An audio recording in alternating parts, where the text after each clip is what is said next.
But enough of this palaver. Let's get the show on the road. It was pretty impressive. Hi. Morning, everyone. Oh, another day of broadcasting, as they say in the business. Sure, why not? Hi. What did I miss? Anything good? Nah. Were we here yesterday? Was it what? Yeah. I don't know. I think we were. I don't Did know. the show. Yeah, I don't remember anything. Yeah. We had some hijinks. I lucked out with the jury duty. It's supposed to be a 2-day thing. Yeah. At 3:30, 3:30 yesterday. Of course, you got to stay there from 9 to 3:30. You get lunch, right? They give you an hour and a half lunch, and I don't want an hour and a half lunch. I want whatever's going on to end. Well, they aren't very time efficient at those things. I'm glad I went through the whole thing. It was very, very interesting. And at 3:30, they go, just got off the phone, made some phone calls, and you guys are very lucky. I got to tell you, you're very lucky. You get to go home, and you don't have to come back tomorrow, and we don't have to see you for 6 years.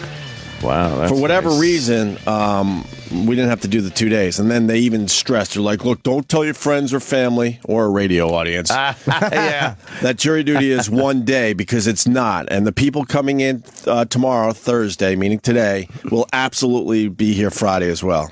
So somewhere along the line, they turned it into a 2-day fucking thing.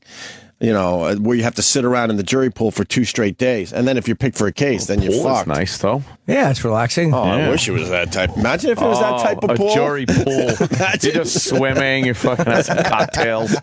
Like some of those fantastic pools in Vegas. Yeah, With right. bikini girls. All right, go back to the pool. We'll call your name. I'm in the jury lazy river. Right. But think about it. Then Yeah. everybody would sign up for jury Oh, it'd duty. be great. But it stinks. It stinks, but if you have a pool with a DJ and girls Oh, that would be great. serving some drinks, There it is. there it is. I this like one. that. Oh, that's right. Who wouldn't go to jury duty? Oh, You get to leave your job to hang out in this type of atmosphere until they call your name? Nice. Yeah. Instead of the germ-infested room where everyone was coughing, itching, scratching, sneezing. little tuberculosis going on in there. A lot of rubbing and Tuberculosis. sneezing going on. Tuberculosis. The room itself is shitty. Yeah. The lighting is horrible. Everything is dingy. They decided to pick the worst color known to man to paint everything with. Why can't they just have like normal colors even in the room? It's all these shades of beige, Yeah. brown, and a weird like puke lime green. Why? Why does it why do they have to make it so miserable? Why can't Depressing. why can't they pump it up a little bit? Why can't they have TVs on? Like when you're at DMV or something, you throw on a couple news channels, or when you're at the airport, when you were sitting around just waiting, why can't you just have TVs on? Well- and then they could turn off the TVs when they have to, call names again. Maybe they don't want to taint the jury if something comes on about a case that they might be put on. I don't think my case is going to make the fucking news. No. I don't think most of the cases are going to make the fucking news. Oh, that's true.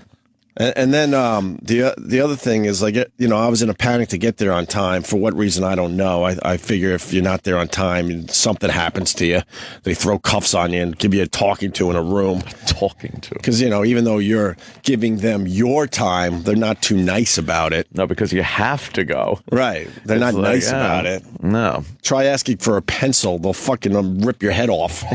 Sorry, I didn't bring my own writing utensil. Yeah. No one carries that shit anymore because of No phones. one. No. No one carries pens. I actually brought a pen, but then I ran out of ink because I was doing my Sudoku puzzles. Oh, see? So then I needed a pencil for the important stuff. You actually had a pen run out of ink? Yeah. Did you have it when it was a new pen? No, and when I grabbed my pen to go to jury duty, I thought to myself, I said to myself, I bet you this pen's going to run out of ink. But you're right. I had to find a pen the other day to write a check. I couldn't find one in my whole apartment. Drives you nuts when you're fucking looking around. God damn it, where's the fucking pen? But pens used to be everywhere. Yeah. And I couldn't find one. I finally found one behind my couch. Really? Yes. Who writes anymore? Everything's on your phone, your It's grocery weird. list, your whatever Yeah. task you have to do. You don't fucking write it out anymore. Who needs to write? So, and then Writing's for nerds. I swear to you, the first hour of jury duty, they should make an announcement or write it, on your summons. If you feel like you have a brain, then show up at 10 o'clock instead of 9 o'clock. Because the first hour is for fucking dumb people. Really? Extremely dumb people. You have a one sheet of your basic info, name, address, what you do for a living, your phone number. That's pretty much it. Uh-huh. And where you live and all that. The lady in front of the room went step by step. And it took about 15 to 20 minutes. Oh. It was 10 questions. Okay, the first question, what's your name? So put your name there. Put your name. Put your... Oh, my name? Excuse me. Let me raise my hand. Yes, Right. yes. Is that my name? Right. Oh, God. And this is where I acted up for the first time, because then she goes, okay, question 2, what's your address? Uh-oh. Okay, so put your address there. And if you live in an apartment, don't forget to put your apartment number. So then I was in the back of the room with the cool kids. Yes, of course. With the cool kids. Actually, with the blacks. Yucking it up with was the me and the class blacks. clowns. Oh. We decided to sit in the So back. why were you sitting with the defendants? So I acted up and I go, oh, is she going to go through this whole thing? Are you kidding me? Oh, no. I couldn't help myself. Oh, shit, motherfucker. Right. Number 3, we need a phone number in case we need to get a hold of you. So, what's your phone number? I'm like, this is insane. Oh, what a big waste of time. So we went through all of that. How scary that that's a jury pool, though. They have Yeah. to, the people who are going Right. to judge you. Yes. Right. That's how they have to talk to them. Right. And this was morons. right after the 15-minute film, which I had to see last time. I went down for jury duty a mere 2 months ago, but because we had the Montreal trip, I couldn't commit for 2 days, so I got out of it. But I had to watch the film that time. So Was it the boat movie? Oh, I wish it was the boat movie. Watch the boat movie in the I want to see the courtroom? boat movie. I want to see the boat movie. I want to see the boat movie. Not the jury movie, the boat movie. I want to see the boat movie. That's a cool movie about boats.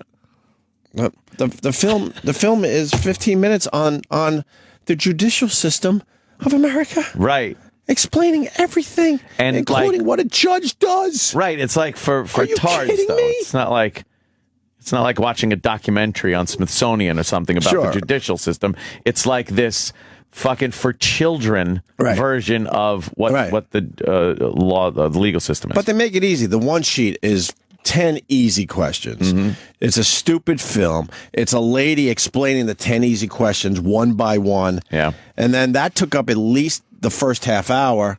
And then she went into the vending machine discussion for 5 minutes. What? There's a vending machine in the front of the room, and she explained how it worked.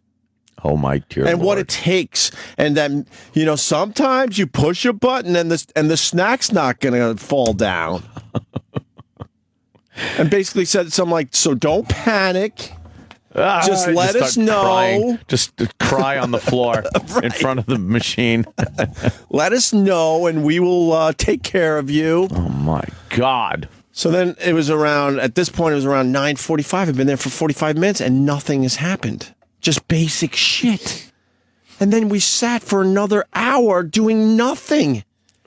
And then they finally said, okay, we're going to call some names for, potential jurors. All right, now we're getting into it. And I'm like, okay, hopefully someone has seen my one sheet and they see what I do for a living. This is just a matter of time before they call my name and say, Mr. Hughes, come with me. Come through these golden doors. Come here to the special section where we treat you like the king you are can't have and a get you star out of of your here. Because Right. Yes. we do have special jobs. We know that. But it's also very hard to kind of point that out to people. You don't want to be Yes. the dick that goes, excuse me, Excuse but me. I think I'm in the wrong place today. Excuse me. So you don't want to you know what? You're hoping they notice. No. Quickly, when I was called last year, I guess it was. Yeah. Not even a year ago. It was in Nassau County, and I went. So it was the same experience, more or less? No, I didn't even get to that point. I went immediately for the I don't want to be here thing. Right. By walking into the courtroom, walking up to the guy, the security guy, right, the cop, whatever he is at the front, and saying, "Excuse me, do you have a place where I could voucher my pistol?" And the guy's like, now he needs to know all the info. Of course. So, yeah, a pistol? Well, you have. I got this. What do you have that for? Well, I'm a controversial radio personality. And I said, oh, who's that? And whisked to the Golden Room. You were. I didn't even have to sit through all that shit. I got to be honest with you. I kind of wanted to go through the process. Yeah, if you're going to you might as well, right? Because I love people watching. Love it more than anything. I could sit on a bench in New York City for hours. It's one of my. I mean, when you have to write down hobbies, yeah. I write people watching. Watching. I feel like it's my hobby. So, like, to get into a jury pool and go through the process, it was kind of, I didn't mind it at all. Oh man, you got the Golden Room though. Oh, I was like instantly. I was whisked away. Really? Whisked. So the room had at least, about 250 people, I guess. I'm not that great at figuring out, masses in a room. They called almost 200 names. And they didn't call me. And I'm like, okay, man. someone has seen my sheet. Now that there's only about 40 to 50 of us left in this room, now they're finally going to get to me and my special circumstances of being a radio legend. The Room. Legend. Come on. I think we're at legendary status. Oh, yeah. And those people all had to go to another floor, and they were trying to get jurors for the Madoff trial. Oh, yeah? If you're picked for jury duty around now, they are looking for Madoff jurors. I bet they go through a lot of people. Well, that's why I think they grabbed the 200-ish and said, follow me to the special room on the 9th floor, if that makes sense to anyone that works down there. Did they look like people that might not have lost a lot of money in the stock market? Maybe that's who they wanted to judge. Right. There was not a person in that room that looked like they were making money, including myself. I don't know. I guess the people that make money know how to get out of jury duty. Because no one had fancy threads on, man. None. So then, like, she goes, okay, you guys could take a break because we're not calling jurors for a while. So then you sign out and you walk around for a half hour. Oh, man. So now it's like, I don't know, what time was it? It was about 11. I still haven't done anything. It's 2 hours. Yeah, their time management stinks. And then I get back, I wait another hour, and then they finally call my name for a case in the side room. Like, the side rooms are like for, I don't know, basic cases. And the lawyer's opening statement, I tweeted about this yesterday, but I was seated as number 8 for potential jurors. So they were talking to the first 12. And then there was another 12 behind us in the same room. So as they knock you out, they would move the people up from the back. I think most people understand how this works. So I guess the case was his client. Can I talk about this? Sure. It's not my problem that I was picked for jury duty and I do a radio show. But basically the case is a guy is handicapped. He's already in a wheelchair and he gets hit by a car. Oof. Jesus Christ. What a stroke of luck. And I'm already thinking, I'm so not going to be on this case already because, that's how I lost my dad. So I know, and I said to myself, that's all I have to mention. Yeah. That's all I have to mention, that this has affected me personally, a car accident. I lost my dad to it. But I didn't get there yet. So I guess the judge, his opening statement, even though he's supposed to just try to figure out who he wants on the jury, goes... Judge or the lawyer? Lawyer, excuse me. The lawyer dramatically, like he's on Law and Order or something, goes, I gotta tell you guys, I wish I could do it how he did it. I gotta tell you guys, this case scares and frightens the hell out of me. And we all look like around the room like, ew. Yeah. The acting was horrible. Lawyers are bad actors. They're just Horrible. bad actors. They play off the fact that the people in there are morons for the most part. Right. So they do this over-the-top bullshit. But it has nothing to do with the case. He's just trying to figure out if we'd have an open mind. But that was his opening statement. The other lawyer who's got his legal pad and he's writing all sorts of notes, I see him stop writing and give the sideway glance. Some people would call it shade. Stink eye? Gave him some shade, like, what the fuck? And I noticed that as well. Maybe that was some tactic on his part. I don't know. Yeah. So, so then all of a sudden, he looks at me, this lawyer, after he gives this whole spiel, like it scares the hell out of me. And, my client, he can't work anymore because of this accident, and working was everything to him. And this really scares and frightens me. So then he looks right at me and he goes, what do you think about what I just said? I'm like, Oh, no. So I go, I got to tell you, sir, you were going for a moment there. And the acting was so over the top. Oh, no. I had to. Good, he asked you. I had to. Oh, I go, no. you were obviously going for an emotional thing. You're obviously trying to pull at our heartstrings, but I didn't believe it at all. I go, quite frankly, you made me really uncomfortable. Wow. I go, it didn't feel real whatsoever. I hear people snickering behind me. They're laughing. You've just really told him he stinks at his job. Well, And that probably wasn't what he meant when he asked you. He probably meant like the impact of a case. Right. No, don't dissect what I just did emotionally. You're critiquing me. well, it gets worse. So he gives me fucking daggers. Like, now he's not this like lawyer like playing this part. He gives me daggers like, I fucking hate you. Oh, man. And it was so obvious. He gave me this look, and then he had to compose himself. And he composes himself, and then everyone started raising their hands and start going, I agree with that guy. I tainted the whole room.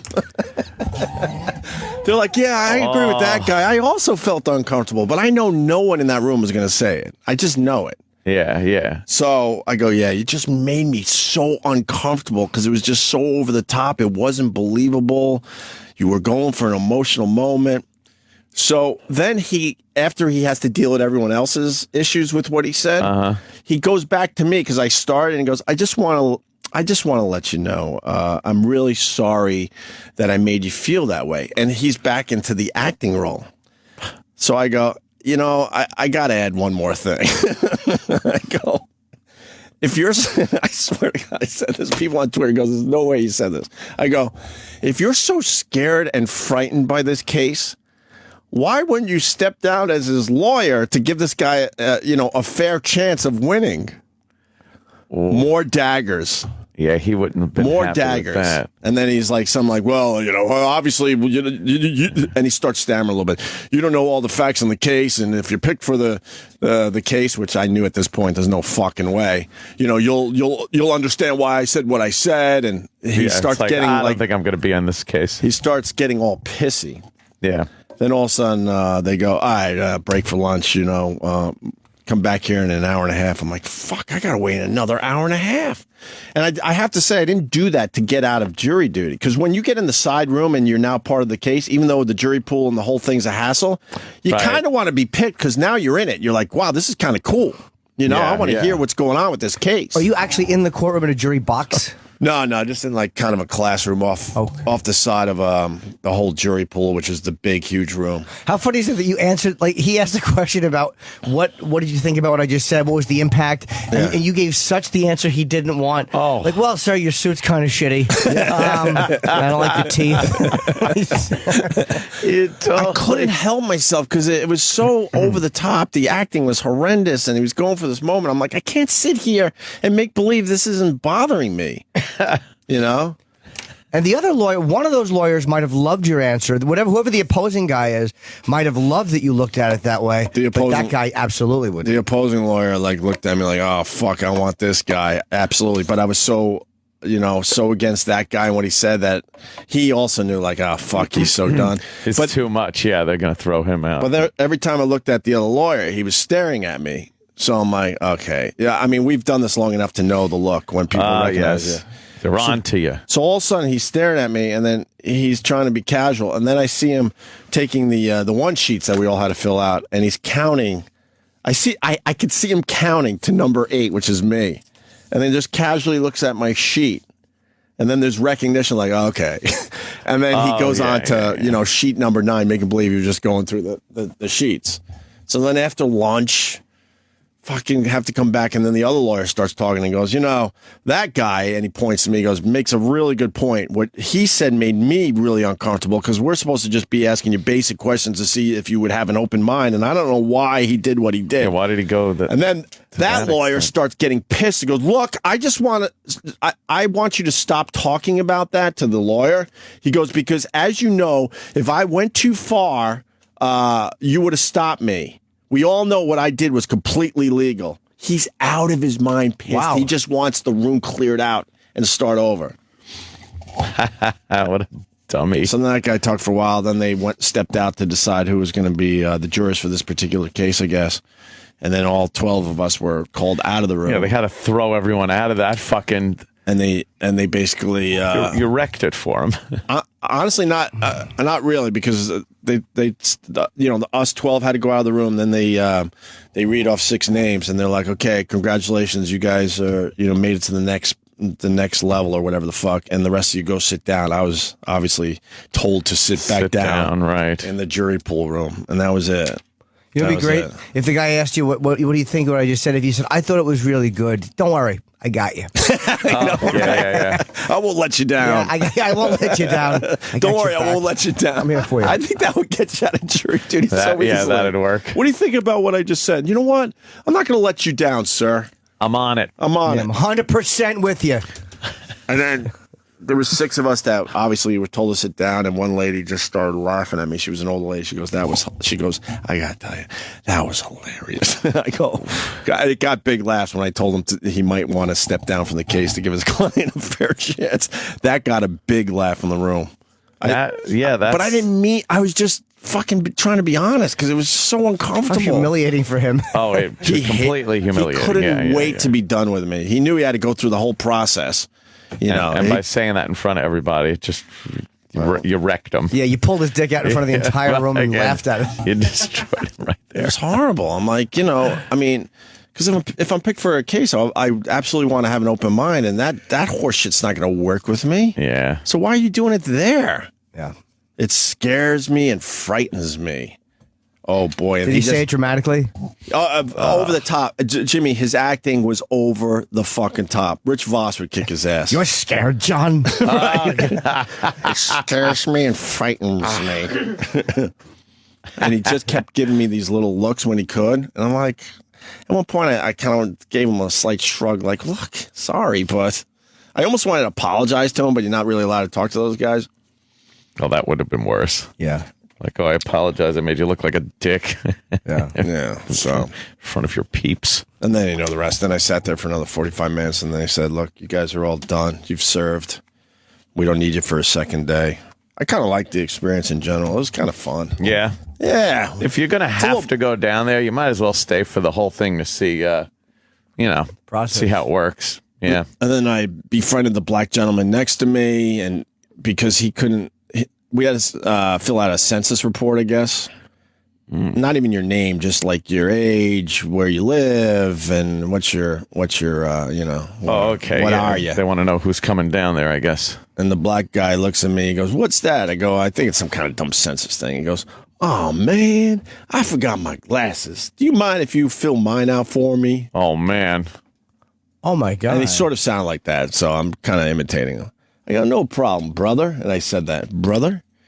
And then I filled it out, and I made a quick joke because he's so obviously black. So I go, birth date? He goes, blah, blah, 1950. I'm like, okay. And then I go, are you white? And I turn to him. He goes, oh, man, I love you. Oh, and he starts laughing really loud. I'm like, He probably goes, oh, man, I love you. He probably all right. couldn't read or write, you think? Oh, yeah. I'm thinking to be completely fair, I think maybe. Yeah, he might have illiterate. a tough time with words. I don't know. Dyslexic or something. And then he was telling me about his blown out knee and his hip. I'm like, oh my God, I don't care. Right. I like and stuff, and we can hang a little bit, but I don't care. People. Jesus, let me go. No, you know what really gets people to stop is if they start to tell you a story like, I hurt my knee. If you go, oh, tell me more. Drink in every detail. And then outside the court, across the street, they were arraigning one of the biker dudes. There was so much media down there. It's all over the front pages of the papers today. I was down there, and they had a press conference set up out front, and then I got word they're going to take him out back. The cop, the cop that was undercover that didn't do anything, and actually they're saying smashed another window in the SUV. He didn't smash the window that everyone has seen on the passenger side, on the driver's side. I guess he smashed the window on the other side of the SUV, right? The back seat of the other side, I think. I didn't hear if he smashed it or he was banging on it. I heard smash, but I'm not sure. I didn't hear. I wasn't sure. If I misspoke, I apologize, but I thought I heard that. But they were bringing him out of the courts. Yeah. And I got word, they're bringing him out back. And I went out back, and, I wasn't, obviously everyone knew. There was hundreds of people out there. I'm like, holy shit. And the energy when they bring one of those guys out, holy fuck. All fucking... Because they have to get him from the door to the car. And stupid me panicked on my dumb Samsung. I was right there, and I pushed record to film it real fast, but I held down the record button, so that means it wasn't recording. I'm a fucking douche. Oh, no. I was literally 5 feet from the guy. This guy came out like he was like a super villain with a massive hoodie and then something covering his face and two lawyers like hustling him into the car and pushing his head down, trying to get out of there, as soon as possible. And then everyone just crowding around the car and then taking off. Was he cuffed or was he okay to leave? I think his hands were in his pocket. If I'm not mistaken. In his front pockets, right? Because at first I thought he was cuffed, but he was going home. I think he was just going home. I think he made bail because it looked like it was just a regular car, and the lawyers were trying to get him out of there. Huh. But the energy you feel when they bring one of these guys out, like a high profile case, you're like, wow, man, it was fucking cool. Damn. And there's a Chinese park right there, and all the Chinamen were looking over the fence at the whole thing. Oh yeah, yeah. Well, the driver was Asian, so they probably even feel extra interested. Oh, you know what? Fuck, I forgot about that part. Was it. Because they were all like, checking it out from the park, which Asian was a mere contingency. I don't know, 20 feet behind where everyone was, standing. I had a little episode with an Asian this morning driving in. Yeah. Yeah, it was about 5 cars in front of me. Yeah. Going into the Midtown Tunnel. And the speed limit is 40 miles an hour. He was doing probably 15 miles an hour the whole way through the tunnel with now a line of cars, a parade of cars. So at one point where it starts curving a little, he slowed down even more. Beep! I'm just laying on the horn in the tunnel, and now everyone starts beeping at this motherfucker. Right. He does not even fucking bat an eye at it. And we come out of the tunnel. Now I got to get next to him. I got to fucking get next to him. You have to see him, right? And I looked, I turned and went, well, that fucking figures. I had to know. And it was. Was he old or young or? Middle-aged Asian gentleman just looking straight ahead, completely oblivious to the fact that he fucking annoyed that people starting their day on their commute into work. He fucked them. He didn't give a fuck. He didn't give a shit. Didn't even know. Like if he would have looked over and I would have flipped in the bird and been like, you fucking asshole, he'd have been like, why is he so angry?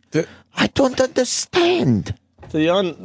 The unawareness is just unbelievable with some of these people. Self-centeredness. Wow, it's unbelievable. We all fuck up a little bit, and you see a car right on your tail or something. Like, shit, I'm the idiot. So then you move over.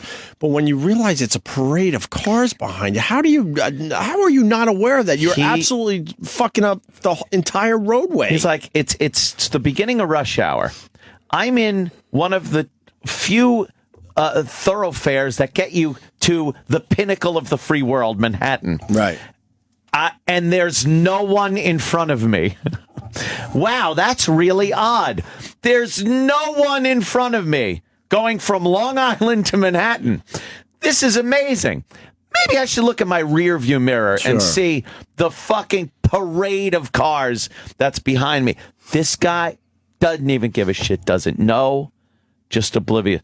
The driving tests have to be more It's stringent. been my experience over the years that absolutely the Asians are the worst. Sorry. I gotta fucking say it. Do we get in trouble for saying that? That is just based on When it's on- personal experience. My personal experience, it absolutely right. usually is My that. personal experience, when I come across a driver that is not as skilled at driving as most other people on the road, it has usually been, in my experience, an Asian person. Why is that? I don't Is it part know. of their culture? Like, is there It's one of the stereotypes. So is there a reason for that? Does anyone know? I don't know what the fuck it is. You could ask Dice. He'll tell you. Oh boy, will he tell you? I like to play guess the race when there's someone driving poorly. Once in a Yes. while, it's a white male, but it's one. But Slayton had a very funny bit about how white men, the things that we do well are driving and hockey, and that was like the point of his bit. Yeah. But he was like, "That's the one thing we have left is that white men drive better than anybody. That's That's true. one thing we That do is right. true. We may not be Yes. great at everything, but we're good at that." When Aunt and I used to commute back to Long Island, we used to play that. Remember? Yes. We would what come is up on it? cars and we would play "What Is It?" Oh boy. just to pass the time. Mm-hmm. And you know what, man? I swear to you, 7 out of 10 easily. You get and I pretty think I'm good. being conservative. Yeah, you get I think pretty it was good. higher than that.